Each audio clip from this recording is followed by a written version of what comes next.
Chapter 100 Packing. Mom helped me pack the night before the big trip. We put all the clothes I was taking on my bed, and she folded everything neatly and put it inside the bag while I watched. It was a plain blue rolling duffel, by the way, no logos or artwork. What if I can't sleep at night? I asked. Take a book with you.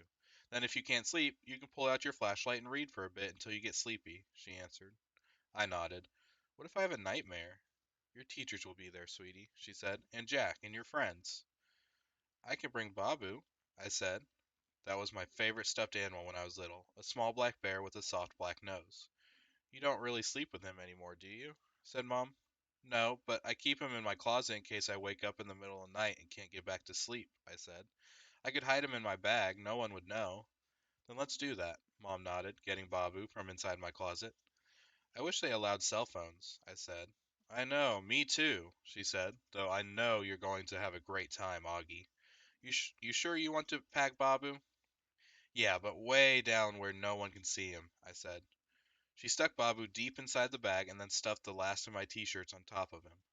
So many clothes for just 2 days. 3 days and 2 nights, I corrected her. Yep, she nodded, smiling. 3 days and 2 nights. She zipped up the duffel bag and picked it up. Not too heavy. Try it. I picked up the duffel bag. Fine, I shrugged. She sat on the bed. Hey, what happened to your Empire Strikes Back poster? Oh, I took that down ages ago, I answered. She shook her head. Huh, I didn't notice that before. I'm trying to, change my image a bit, I explained. Okay, she smiled, nodded, like she understood.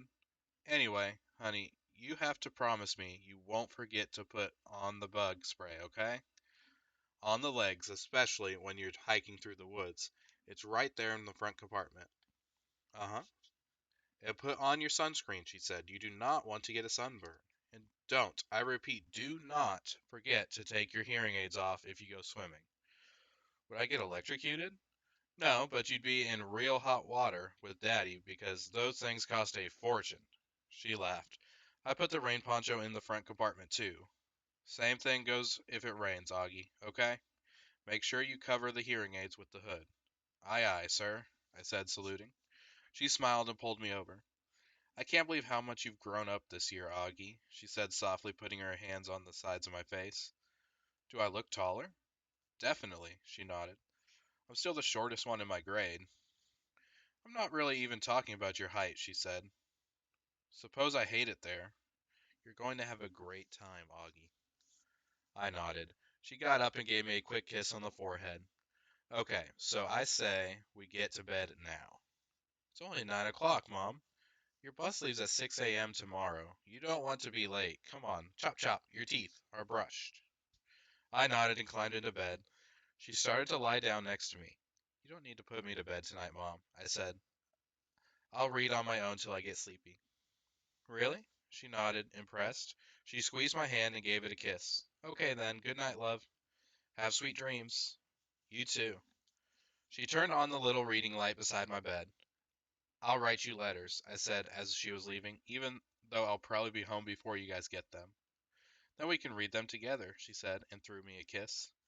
When she left the room, I took my copy of The Lion, the Witch, and the Wardrobe off the night table and started reading until I fell asleep. Though the witch knew deep magic, there is a magic deeper still, which she did not know.